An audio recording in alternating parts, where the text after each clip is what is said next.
가서 진찰을 딱 받아보니까 이제 그 결과가 폐암 말기인 거예요. 폐암 말기인데 이 조직이 굉장히 크고 또 뼈로 다 이게 전이가 돼서 도저히 이제 폐암은 이거는 몰라요. 네네 가난도 그래서 모른다고. 이게 수술이 굉장히 불가능한 상태였고 본인도 이렇게 원치 이렇게 않으셨어요. 그래서 폐암 판정 받고 나서 딱 6개월 만에 이렇게 돌아가셨거든요.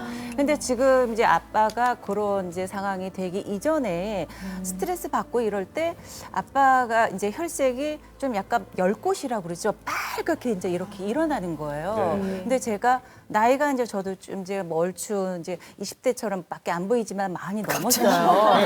그래서 이제 요새 좀 내가 스트레스 받거나 뭐 아이들 키우면서 힘들면은 지금 제가 화장으로 가려서 그렇지 백계라면 여기가 지금 열꽃이 많이 피었어요. 그래서 엄마 절대 스트레스 받게 하면 안 된다. 그래서 암은 모든 사람들이 유전되는 병이라고 알고 있는데 정말 유전이 되는지. 지금 조민희 씨가 하는 네. 얘기를 들어보면 아버님 6개월 전에 굉장히 스트레스를 많이 받았다고 하셨잖아요. 네, 네, 네. 사람은 한 35, 40 정도 넘어가면 매일같이 우리 몸에서는 수천 개의 암세포가 매일 생겨요. 매일 생깁니다. 그런데 내가 좋은 음식 먹고 좀 쉬고 예. 미운 사람도 잊어버리면 면역 기능이 올라가죠. 그러면 매일 암세포가 100개, 10개, 1개 이렇게 줄어들면 아무 문제가 없어요. 그런데 이렇게 수천 개의 암세포가 생길 때 엄청난 스트레스를 받죠.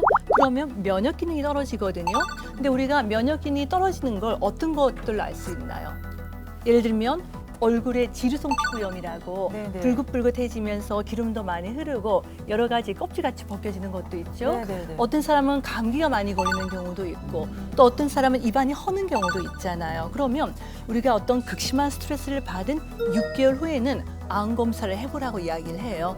그만큼 면역 기능이 떨어져서 암세포가 10만 개, 1억 개, 그리고 10억 개 정도가 되면 암세포들끼리 딱 모여서 직경 1cm짜리 암 덩어리로 우리가 발견이 되거든요. 그래서 제가 볼 때는 그 다른 폐암의 가정이 없었다고 한다면 아버님의 스트레스가 경우는 아닌가. 그 6개월 전에 받았던 엄청난 스트레스가 면역 기능을 많이 그런데 사실 제 친정 아버님 형제가 8분이 있으셨는데요. 예. 그중에 6분이 40대와 50대 모두 암으로 다 돌아가셨어요. 할아버님 위암, 할머님 자궁암, 고모님 대장암, 아버님 간암.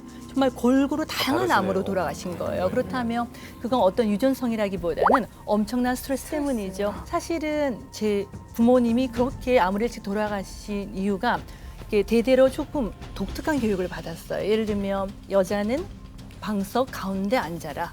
문지방은 밟지 마라. 네. 토요일 날 남들이 텔레비전 볼 때 저는 늘 먹갈고 서예를 쓰고 해가 지기 전에 집으로 들어와야 된다. 뭐 이런 식으로 제가 교육을 받았거든요. 그러니까 저는 사실은 해만 지면 가슴이 두근두근두근하고 굉장히 많이 불안했었어요. 그제 친정 아버님이 사업을 하셨는데 제가 7살 무렵에 이제 부도가 나셨죠. 그랬더니 직원분들 수십 분이 이제 퇴직금을 받으셔야 하니까 저희 집 마당에 이렇게 몰려오셔서 퇴직금을 달라고 데모를 하시는데 퇴직금 달라는 노예를 하나 만들어서 밤낮으로 그 노래를 부르면서 데모를 하시더라고요. 근데 저희 막내 삼촌은 그분들을 대상으로 김밥 장사를 해서 돈을 벌기도 했습니다. 그 당시 이제 고등학생이었던 삼촌이었거든요. 좀 큰 기억을 하셨나 봐요. 예, 그래서 직원들이 많으셨군요. 며칠 데모하다 말고 자꾸 김밥 사러 나가시니까 얼른 부엌에 가서 김밥을 말더니 우리 집도 망했는데 다른 데 가서 사 드시지 말고 이 김밥 좀 사주세요라고 팔기 시작하시더라고요. 참 긍정적이시다. 네, 집안의 사업이 망하고 재산 싸움이 있고 굉장히 갈등이 많았었거든요. 그런데 한번 보시면 그 김밥 샀던 저희 막내 삼촌은요.